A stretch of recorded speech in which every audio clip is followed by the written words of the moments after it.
technology is becoming all pervasive in everything we do now, and it's enabling people that kind of didn't have, I guess, power to do certain things to be able to do them now. So, like, I couldn't have run that campaign 15 years ago because we didn't have the ability to do it technologically.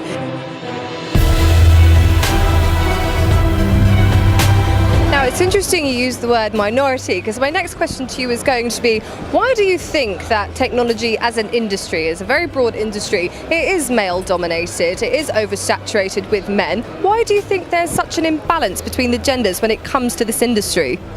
Well, I mean, people have got different theories and it's hard to know exactly what's true. But from various people I've talked to, it seemed that back in the 60s, it was about 50-50 men and women. And it's only kind of through the 70s and 80s and maybe like big kind of IT companies or people realising they can make lots of money out of technology, and these big IT companies are getting bigger and bigger.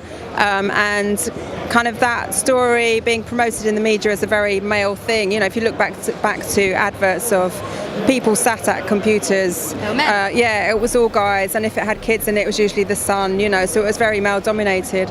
And the kind of portrayal in the media is getting better now, but it has traditionally been men that have been shown as the geeks, like the IT crowd and all that kind of stuff. So there's kind of reinforcing stereotypes as we go along. But I really think now I feel a great kind of sea change happening now.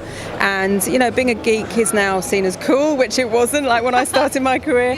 And, even like in shops, there are women's T-shirts with geek on them. So when I saw that, I was like, yeah, we're on the way there to, like really making a difference. If women, just want to wear the word geek on their T-shirt, that means that things are moving forwards. And just, I feel a real kind of, definitely like a sea change of women moving into computing now and realising that it's an interesting and exciting area. And for me, it's the most exciting career you can have is in technology.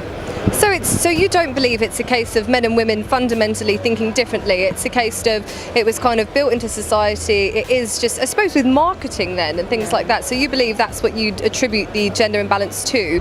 So what evidence would you say now, like real clear evidence, do you see in that the gender imbalance is now equalising out?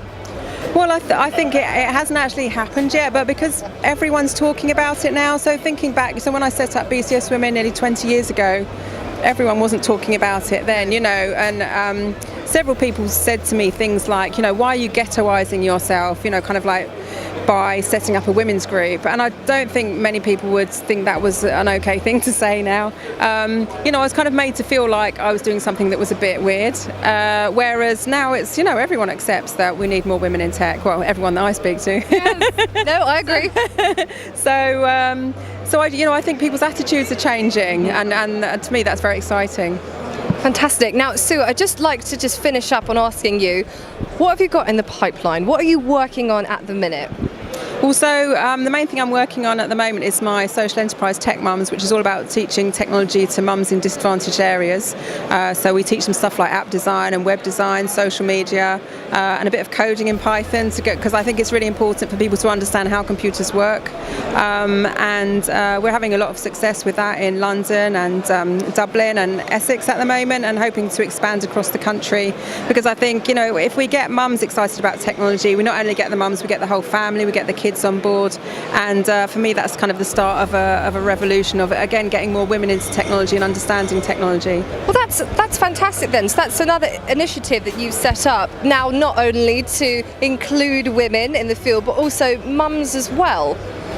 So in a sense then, is that sort of like dispelling the myth of, women can only have a career or they can be a mum? And particularly, I would think a large majority of society would think, well, if women are going to have a career and be a mother, then it, definitely can't be as high-powered or difficult or technical career as being like a coder or a hacker. So that's a really fantastic initiative that you have set up. Can I ask, where did you find the inspiration or idea for that?